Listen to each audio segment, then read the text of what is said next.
Hey everybody, welcome to Chuckwalla. The last day and a half we've been testing this bad boy. This is a hugely anticipated bike from Suzuki. It's the brand new GSX-8R. Now this is Suzuki's entry into the twin sports bike segment. It's just been homologated for Moto America competition this year, so it's going to be a bit of a beast, this thing. So what do you get? So $9,400 I think it is. You'll see the price under there. I can't remember exactly off the top of my head.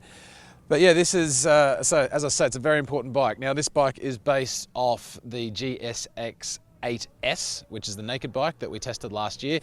Link up there if you want to go check that out. We rode that at the world launch at Spain last year, in France last year.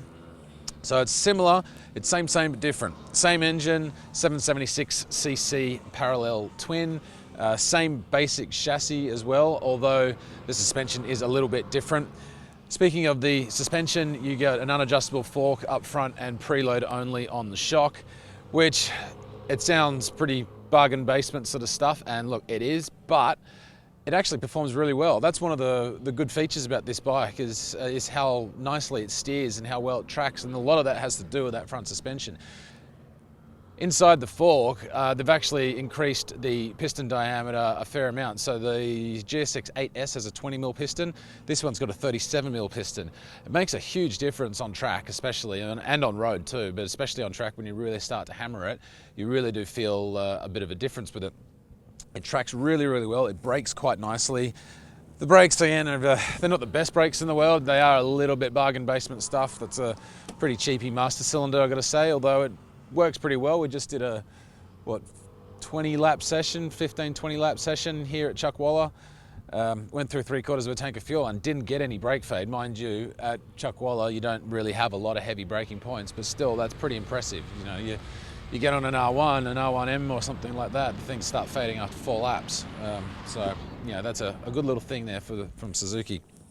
Now, looking further into the bike, the engine on it is a fantastic little thing. I really am a big fan of it. It's incredibly smooth on the street. Probably revs a little bit slow overall. Takes a bit of time to get through the rev range. So when they turn these things into race bikes over the course of the year, they're definitely going to start doing a little bit of work to it. Incidentally, it's got about 82 claimed horsepower. Now, Suzuki, when they were homologating this thing for Moto America, they put a full Yoshimura system on it. It took 20 pounds off straight away and gave it 9 horsepower. So immediately, just with an exhaust and nothing else, they were up over 90 horsepower. So that's going to be good news for guys that want to go out and race these things in Moto America and club racing around the world, because it's a very strong little engine. It doesn't feel like it's very stressed or anything. So that's good. That's part of the thing with twins racing is, these little engines get completely crunched. So you want to have one that's hopefully going to last a season. I reckon that's what's going to happen here. Looking further in with the electronics as well, it's got basic electronics. So you have 3-level traction control, 3-level Suzuki Drive Mode Select. Suzuki, if you cast your minds way back, were the very first company, 2008 I think it was, that came out with adjustable riding modes. Long before BMW, long before anybody else did it, Suzuki were the ones that did it, and that was basically the same system as it's been now. So you got A, B, and C mode. C mode being the basic, very rain-orientated mode, and it really does neuter the power delivery. Yesterday on the road, I spent most of my time in B mode. Great little thing, and just takes the edge off that initial throttle delivery.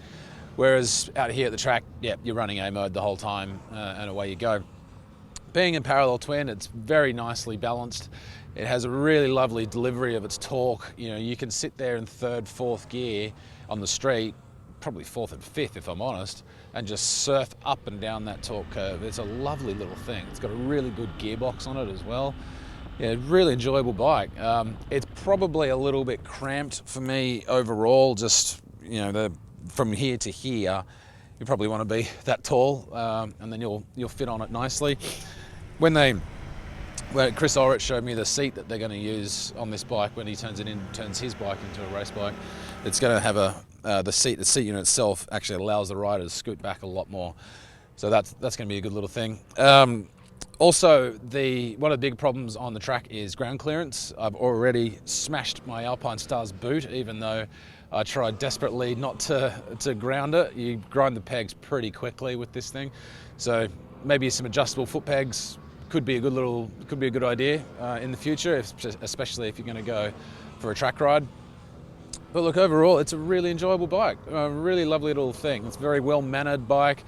It suits a huge range of riders. You know, you've got guys out here, Moto America guys out here, down to, you know, basic, you know, club riders to just street riders, and everyone has ridden these things. They all love it. We're all, you know, waxing lyrical about it last night about what a great surprise this bike is.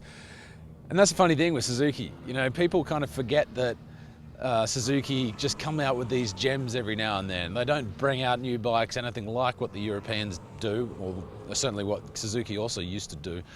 They come out every few years with a good bike, and this is a really, really good bike. I think they're going to sell a lot of these bikes. You know, it's under 10 grand, so that's a good thing as well for the hip pocket. Lots of accessible performance, really enjoyable thing. Personally, I'm going to take the yellow one if I've got a choice. I've been running around the silver one, and obviously this is the big baby blue one, which looks a lot like their old race bikes of MotoGP. So, you know, good looking bike. Different style as well. You know, the sports bikes are kind of evolving now a lot back into almost like what they were in the 1980s. Higher set handlebars, you know, mounted on top of the top triple clamp. You know, before clip-on handlebars, you have them mounted down here. So it changes the ergonomics substantially. It's kind of like a naked bike with a fairing almost now. We spent all day on the bikes yesterday, and I got to say, like, I felt really comfortable at the end of it. I actually felt more comfortable than if I were riding something like almost like a bolt upright sort of a sport tourer, because you're sitting on your tailbone, whereas this is just a little bit from center, which sort of takes the weight off your bum and your back a little bit. So yeah, good thing. A really good bike from Suzuki. They're going to sell tons of these things. It's good to see Suzuki come out with a gem every once in a while and remind everybody just who they are.